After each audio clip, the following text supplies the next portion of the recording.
Hello children, welcome to my channel study time और मैं हूं गुरमीत कौर। आज हम पढ़ने वाले हैं cell structure and function. So let's begin. Building blocks of life. तो क्या होते हैं building blocks of life? So there is one thing which is common to all living organisms and that is cell. सभी living organisms के अंदर एक सबसे important चीज जो होती है और कॉमन होती है वो क्या होती है? Cell. A building can not be made without the basic structural unit called BRICS.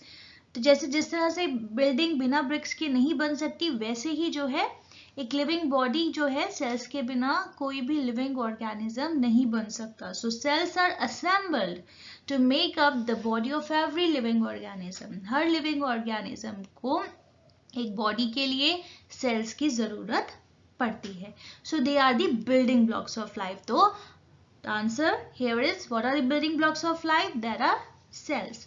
Okay, so Robert Hooke observed the cells for the first time while studying dead cock cells. तो कौन थे Robert Hooke? यहाँ picture दी गई है Robert Hooke की। he was a great scientist as well as he was a great architect also. So Robert Hooke ने discover किया था फॉर द फर्स्ट टाइम कि सेल क्या होते हैं। ये ऊपर इनकी देखिए पिक्चर फिगर में दिया गया है इनका माइक्रोस्कोप, जिसमें इन्होंने देखा था कॉक सेल्स को। तो कॉक जो होता है क्या होता है? ये सब जो लॉग ऑफ अ ट्री होता है ना, उसकी कवरिंग होती है। तो उसको जब इन्होंने ऑब्जर्व किया तो क्या दिखा? So these cells formed a honeycomb like structure. तो इन सेल्स का उनको हनीकॉम्ब के जैसा स्ट्रक्चर लगा, पार्टीशन बाय अ वॉल, और पार्टीशंस भी नजर आए। तो रॉबर्ट हुक ने इसका क्या नाम रखा? He coined them the term cell. तो उन्होंने उसे नाम दिया सेल का।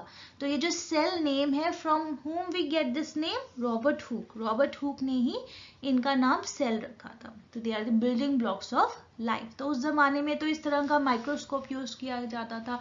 आज की डेट में काफी पावरफुल माइक्रोस्कोप्स यूज किए जाते हैं, जिससे हमें सेल्स के बारे में और बहुत ज्यादा नॉलेज मिल चुकी है। सो ये 1 मार्क्स में आपसे पूछा जा सकता है कि who was person who termed the coin cell? So that is Robert Hooke. Now the cell. Cell is the structural and functional unit of complex structure of life. तो लाइफ एक बड़ा ही कॉम्प्लेक्स स्ट्रक्चर लगता है। Plant कैसे बना, human body कैसे बनी, everything around living organisms कैसे बनते हैं, तो उसका जो बेसिक जो होता है वो होता है सेल। सेल जो है यही उसके स्ट्रक्चर को बनाता है। काफी फंक्शंस इसके होते हैं। So cells may be of different shapes, sizes and can vary in number. ये अलग अलग शेप्स के हो सकते हैं, अलग अलग साइजेस के हो सकते हैं, बहुत माइन्यूट होते हैं जो कि नेकेड आई से नहीं दिखते। You need a microscope for that. और कुछ हमें ऐसे भी दिखते हैं, वो कौन से हैं अभी हम आगे पढ़ेंगे। And can vary in number, और वो अलग अलग नंबर के भी हो सकते हैं। So powerful microscopes are used to study the living cells along with different parts of cell. तो पावरफुल माइक्रोस्कोप्स को यूज किया जाता है इनकी स्टडी करने के लिए, क्योंकि ये बहुत माइन्यूट भी होते हैं इन लिविंग सेल्स को। और इनके पार्ट्स जो होते हैं, सेल के भी कुछ पार्ट्स होते हैं अंदर सेल के, क्या होता है, तो वो सब के लिए आपको पावरफुल माइक्रोस्कोप की जरूरत पड़ती है। अब हम पढ़ेंगे type of organisms based on the number of cells. अब डिपेंड करता है कि कितने सेल्स है उसके अंदर, उस ऑर्गेनिज्म के अंदर। तो ये इसको मेनली 2 डिविजन्स में बांटा गया है। एक होते हैं unicellular organism. Uni means one means single, तो ये सिंगल सेल्ड होते हैं। और मल्टी सेलुलर तो पता ही चल रहा है, इसमें बहुत सारे होने वाले हैं सेल्स। तो यूनिसेलुलर ऑर्गेनिजम्स कौन से होते हैं? Organisms like amoeba and paramecium are made up of single cell, एक ही सेल से बनते हैं, which carries out all the life processes for these organism and they are single cell और यूनिसेलुलर ऑर्गेनिज्म। तो इनके एग्जाम्पल्स याद कर लीजिए, अमीबा है, पैरामीशियम है। ठीक है, तो ये खुद ही अपना खाना भी खाते हैं, खुद ही डाइजेस्ट भी करते हैं। तो ये सब जो है एक ही सेल करता है सब कुछ। तो मल्टीसेलुलर ऑर्गेनिजम्स क्या होते हैं? Organisms made up of more than one cell are called multicellular organism. The number of cells in a multicellular organism may be as large as billion and trillions as in human body. अब हमारी body के अंदर पता नहीं कितने ही sales है, can be millions and trillions. So every organism begins its life as a single cell. लेकिन सबकी life कहाँ से शुरू होती है? From a single cell, which is the fertilized egg. तो वहाँ से जो life है start होती है. यहाँ नीचे figure में भी देख लीजिए, सेल, प्लांट सेल दिखाया गया है, जस्ट अ सेल हेयर. तो उसके बाद क्या हो रहा है? वो टिश्यू में जा रहा है. तो ग्रुप ऑफ सेल जब इकट्ठे होंगे वो बनेगा टिश्यू. ग्रुप ऑफ टिश्यू जब इकट्ठे होंगे बनेगा ऑर्गन. ऑर्गन जब बहुत सारे ग्रुप्स में हो जाएंगे तो ऑर्गन सिस्टम, और बहुत सारे ऑर्गन सिस्टम को मिला के क्या बनेगा? ऑर्गेनिज्म. So remember this. देखिए ह्यूमन बॉडी. अब ह्यूमन बॉडी भी कैसे बनी है? तो living cells group together to form a tissue. Different tissues group together to form an organ. यहाँ पे ऑर्गन बनाया गया है स्टमक. कुछ भी ऑर्गन हो सकता है, हमारी बॉडी के अंदर बहुत सारे ऑर्गन्स हैं. ओके, सो वैसे ही बहुत सारे जब ऑर्गन ग्रुप होंगे तो क्या बनेगा? ऑर्गन सिस्टम बन जाएगा. जैसे यहाँ डाइजेस्टिव सिस्टम बन गया है, तो यहाँ पर उसके बाद जब डिफरेंट ऑर्गन सिस्टम इकट्ठे हो जाएंगे, they are group together to form an organism. तो इस तरह से ये पूरा ऑर्गेनिज्म रेडी हो जाता है. Shape of cells. अब सेल्स की शेप कैसी होती है? Cells may be round, spherical, oval, elongated, spindle shape, branched, etc. देखिए कितनी तरह की shapes में ये हो सकते हैं. Amoeba is unicellular and has no definite shape. Amoeba की कोई shape नहीं होती, वो कैसे भी हो सकता है. It keeps changing its shape by giving out projections called pseudopodia. तो ये जब इसको खाना मिलता है ना, तो अपनी अपनी ऐसी false leg बनाता है और उस खाने को grab कर लेता है. Pseudo means what? Pseudo means false. Pseudopodia, false leg. So facilitate movement in amoeba and help them in capturing food. तो खाना खाने में अमीबा की कौन हेल्प करता है? Pseudopodia. Remember this. तो इस तरह से ये जो है यूनिसेलुलर ऑर्गेनिज्म है, इसकी कोई शेप नहीं होती है. और वाइट ब्लड सेल्स क्या होते हैं in humans? Also keep on changing its shape. इनकी भी शेप बदलती रहती है. Shape of a cell is due to a cell membrane and cell wall. जो सेल की जो शेप होती है वो किसकी वजह से होती है? वो सेल मेम्ब्रेन की वजह से होती है और सेल वॉल की वजह से होती है. तो यहाँ पे नीचे देखिए, अब स्फेरिकल रेड ब्लड सेल्स दिखाए गए हैं. ये स्फेरिकल शेप के होते हैं ये ह्यूमंस के अंदर. ये स्पिंडल शेप मसल सेल है, ये स्पिंडल शेप्ड होते हैं हमारे जो मसल सेल्स होते हैं. ये लॉन्ग ब्रांच नर्व सेल है, ये सबसे बड़ा सेल होता है हमारी बॉडी का, लॉन्ग ब्रांच नर्व सेल. तो इस तरह से और भी बहुत सारे सेल होते हैं. इसमें रेगुलर शेप हो जाती है अमीबा की, ठीक है. और ये जो एलिप्टिकल एग होता है जो आपका, वो भी एक सेल माना जाता है. So that is also a cell. अब साइजेस की तरफ चलते हैं. Cells may be as small as micron, एक माइक्रोन जितना, और as large as a few centimeter, और सेंटीमीटर्स में भी हो सकते हैं, माइक्रोन में भी हो सकते हैं. तो smallest cell is a bacterial cell. सबसे जो छोटा सेल होता है वो होता है बैक्टीरियल सेल का, जो कि होता है 0.1 to 0.5 माइक्रोन्स का. तो इसे तो आप नेकेड आई से बिल्कुल ही नहीं देख सकते. So whereas the largest cell is the egg of ostrich. तो सबसे बड़ा एग कौन सा है, सेल कौन सा है? वो है egg of ostrich, which is 170 mm to 130 mm के बीच रहता है. तो ostrich egg is visible to the naked eye, और ये ऑस्ट्रिच का एग आप इजिली देख सकते हैं. The largest cell in the human body is the nerve cell, और हमारी बॉडी के अंदर जो सबसे बड़ा सेल होता है वो होता है नर्व सेल का. तो ये इस तरह से अलग अलग साइजेस में आते हैं. तो ये याद रखिए, ये माइक्रोन से लेके सेंटीमीटर्स में हो सकता है. और ऑस्ट्रिच का जो एग है वो visible to the naked eye है, ये सबसे बड़ा सेल है, लार्जेस्ट सेल है, ठीक है. और जो लार्जेस्ट सेल ह्यूमन बॉडी के अंदर है वो है नर्व सेल. अब आ जाते हैं पार्ट्स ऑफ सेल में. अब पार्ट्स ऑफ सेल क्या होते हैं? सेल के अंदर में भी देखिए बहुत कुछ होता है. सो प्रोटोप्लाज्म के बारे में हम सबसे पहले देखिए. All living cells have jelly like substance. हर लिविंग सेल के अंदर एक जेली लाइक सब्सटेंस होता है जिसे कहते हैं प्रोटोप्लाज्म. तो प्रोटोप्लाज्म से ही ये जो सेल बनता है. ये देखिए साइटोप्लाज्म दिख रहा है आपको यहाँ पे साइड पे, और उसके साथ ये बीच में न्यूक्लियस भी है इस सेल के अंदर. तो जब ये दोनों चीजें होती हैं तो हम उसे कहते हैं protoplasm. So it's mainly made up of carbon, hydrogen, nitrogen and oxygen along with small quantities of calcium, phosphorus and sulfur, making up vital component like water, protein, nucleic acids, carbohydrates and fats. तो ये सब जो है protoplasm है. Protoplasm is commonly known as the living component of the cell. तो ये जो है living component of the cell है प्रोटोप्लाज्म.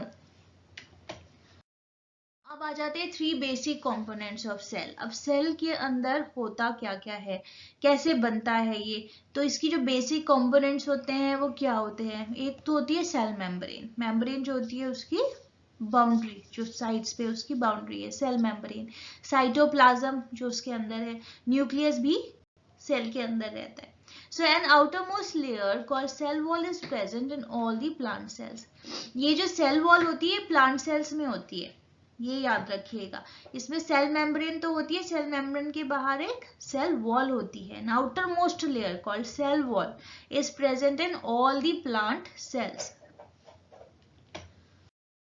सेल वॉल, अब अभी हमने पढ़ा सेल वॉल होती है प्लांट्स के अंदर, प्लांट सेल्स के अंदर। ये क्या होती है, a thick rigid layer present outside the cell membrane of the plant. तो सेल मेम्ब्रेन तो है ही, उसके बाहर जो एक और लेयर होती है, एक रिजिड लेयर होती है, उसे हम कहते हैं सेल वॉल।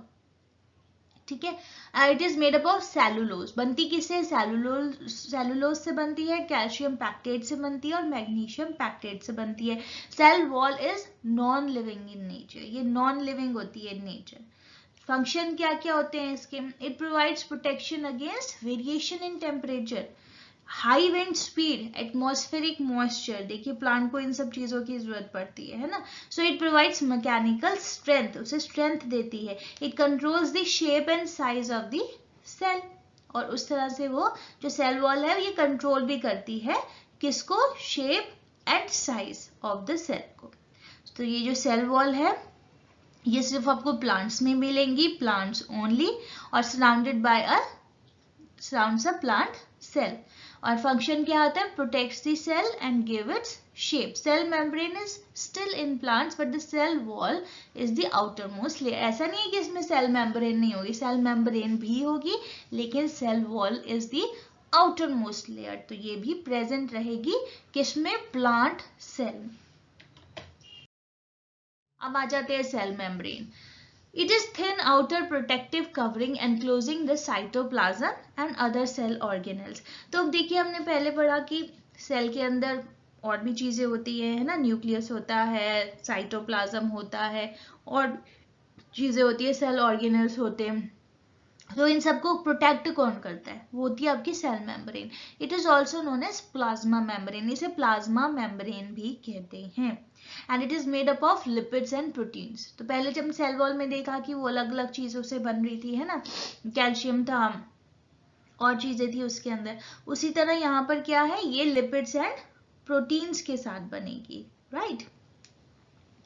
तो देखिए इसके फंक्शंस क्या होते हैं, it provides protection to the cell, ये सेल को प्रोटेक्शन देती है, प्रोटेक्ट करती है। It gives shape to the cell, उसे शेप देती है। It allows transfer of materials in and out of the cell. अब सेल के अंदर बाहर जो मटेरियल का इन आउट होता है वो कहाँ से होता है, वो सेल मेम्ब्रेन से होता है। इसे प्लाज्मा मेम्ब्रेन भी कहते हैं। ये जो होती है पोरस इन नेचर होती है, तो ठीक है, पोरस है इसीलिए तो वो ट्रांसपोर्ट ऑफ मटेरियल को अलाउड कर रही है ना। तो ये जो याद रखिए, सेल मेम्ब्रेन जो होती है पोरस होती है, इसको प्लाज्मा मेम्ब्रेन भी कहते हैं, और ये अलाउ करती है transport of materials in and out of the cell.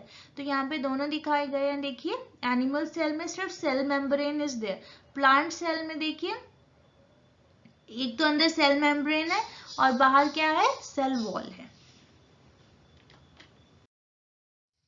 अब हम आ जाते हैं साइटोप्लाज्म। साइटोप्लाज्म क्या होता है, it is a jelly like substance present between the cell membrane and the nucleus. अब ये जो न्यूक्लियस दिखाया गया है साइड में फिगर में, देखिए न्यूक्लियस है और लास्ट में तो आपको ब्लैक बाउंड्री दिख ही रही है सेल मेम्ब्रेन की।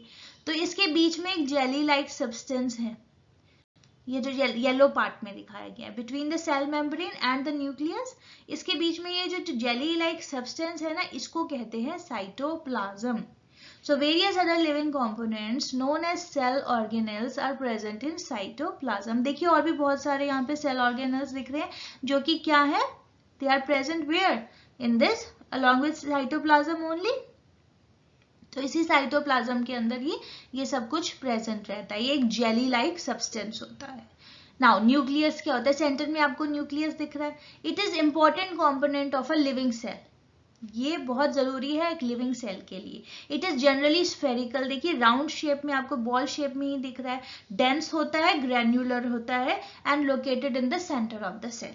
तो ये सेंटर ऑफ द सेल में आपको न्यूक्लियस दिख रहा है, साइटोप्लाज्म भी है येलो शेड में, और इस तरह से ये जो न्यूक्लियस है in the centre of the cell होता है and it can be observe easily by microscope. तो जब माइक्रोस्कोप में आप सेल देखेंगे तो आपको ये न्यूक्लियस भी दिखेगा इन अ लिविंग सेल। ओके, तो साइटोप्लाज्म भी समझ आ गया, आई होप कि, और न्यूक्लियस भी आपको समझ आ गया होगा।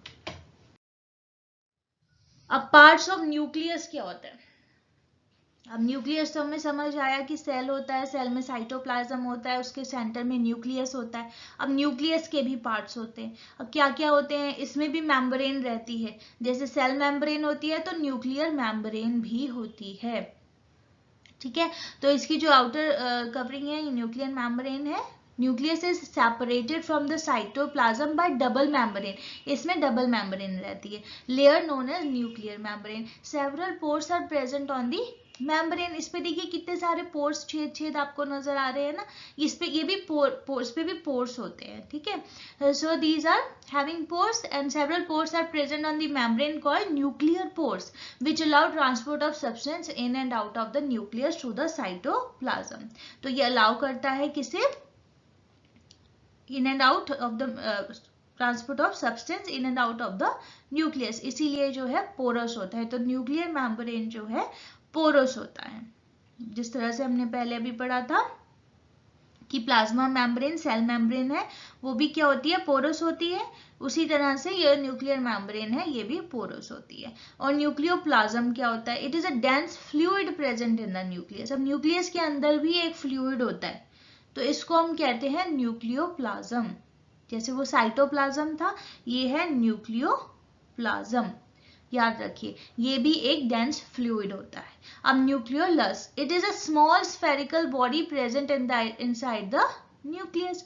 तो एक स्फेरिकल बॉडी इसके अंदर भी होती है, जैसे सेल के अंदर ये स्फेरिकल बॉडी है साइटोप्लाज्म के सेंटर में, उसी तरह इसके अंदर भी एक स्फेरिकल बॉडी होती है जिसे हम न्यूक्लियोलस कहते हैं। सो क्रोमोसोम्स क्या होते हैं? They are thread like structures present in the nucleus. ये जो थ्रेड लाइक आपको प्रोजेक्शंस दिख रही हैं यहाँ पे, है ना, स्ट्रक्चर दिख रहा है, तो ये क्या है? न्यूक्लियर क्रोमोसोम्स हैं and they can be seen only when the cell divides. जब ये सेल डिवाइड होगा तो उस वक्त ये आपको नजर आएंगे। They are present in the decondensed form known as chromatin, otherwise ये क्रोमैटिन फॉर्म में होते हैं। The number of chromosomes is specific for specific organisms. ठीक है, chromosomes carry genes on them, तो ये जीन्स कैरी करते हैं, ये बहुत इंपॉर्टेंट है chromosomes. Genes are the units of heredity, they control the transfer of characteristics from the parent to the offsprings। अब पेरेंट से बच्चों में जो जो characteristics जाते हैं वो कहाँ से होते हैं? वो ये कंट्रोल करता है, दे कंट्रोल द ट्रांसफर। ये जो जीन्स है क्रोमोसोम्स के अंदर प्रेजेंट है, क्रोमोसोम्स जो है कैरी करते हैं जीन्स को, और जीन्स जो है ये यूनिट ऑफ हेरिडिटी है, और यही ट्रांसफर करता है characteristics from parents to the offsprings, यानी कि बच्चों के अंदर। So genes contain message in the form of genetic codes. तो remember all these things, this is very important paragraph here. Next, functions of nucleus। अब nucleus पे आ जाते हैं हम। Nucleus brings about cell division. ये जो न्यूक्लियस है ये सेल डिवीजन करता है, ठीक है, and it is responsible for transmission of hereditary materials from one generation to another. क्योंकि अभी हमने पढ़ा ना न्यूक्लियस के अंदर क्या कुछ होता है ना, क्रोमोसोम्स होते हैं, ये जीन्स को कैरी करते हैं, और किस तरह से पेरेंट्स की जो करेक्टरिस्टिक्स हैं वो बच्चों में ऑफस्प्रिंग्स में ट्रांसफर होते हैं। So it is responsible for transmission of hereditary materials from one generation to the other, and it acts as a control center of all the activities of the cell। ये एक control center माना जाता है nucleus. So nucleus जो है it's very very important, इसके ये 3 important functions है। तो इस तरह से आप देख लीजिए, न्यूक्लियस है, इसके जो सेंटर में होते हैं न्यूक्लियोलस है, उसके बाद ये न्यूक्लियर पोर इसकी साइड में दिखाए गए हैं बिकॉज ये ट्रांसफर ऑफ मटेरियल अलाउ करता है। न्यूक्लियर मेम्ब्रेन होती है, इसके अंदर डबल न्यूक्लियर मेम्ब्रेन होती है, याद रखिए, क्रोमोसोम्स होते हैं। तो रिमेंबर दिस फिगर ऑल्सो। अब क्या है, कुछ साइंस बिट्स हम पढ़ते हैं यहाँ पे। ये देखिए, in the hen sac the central yolk represents a single cell. अब hen के एग के अंदर आपको क्या दिखता है? आपको yolk दिखता है, उसका एल्ब्यूमिन दिखता है, जो व्हाइट पार्ट होता है, white albumin in an egg. तो ये जो hen sac है, the central yolk represents a single cell. ये जो सेंटर में इसकी yolk है ना, ये येलो येलो, तो ये जो रिप्रेजेंट करते हैं सिंगल सेल को। उसके बाद मसल सेल्स हैं। Muscle cells contain more than one nucleus. इसमें एक से ज़्यादा न्यूक्लियस हो सकते हैं। अभी हमने पढ़ा कि सेल है, सेल के सेंटर में न्यूक्लियस होता है।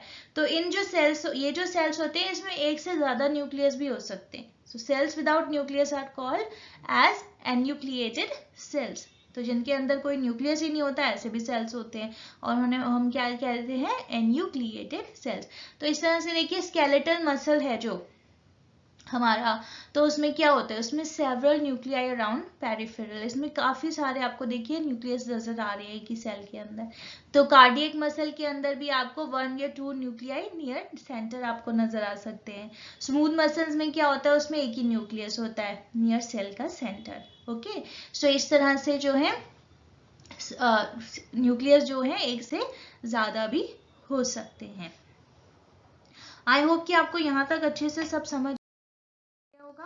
बाकी का चैप्टर हम नेक्स्ट वीडियो में कवर करेंगे, फिनिश करेंगे, बिकॉज अगर हम अभी सब कुछ पढ़ेंगे ना तो बहुत ही ज़्यादा कंफ्यूजिंग हो जाएगा। तो अभी जितना हो सकता है इन टर्म्स को लर्न कर लीजिए। प्रोटोप्लाज्म क्या होता है, साइटोप्लाज्म क्या होता है, सेल मेम्ब्रेन क्या होती है, सेल वॉल क्या होती है। Remember all this things, read all these words again and again along with their definitions. And I hope कि आपको अच्छे से समझ आ गया होगा। फिर भी अगर आपकी कोई difficulties, you can ask me in the comment section. Thank you so much.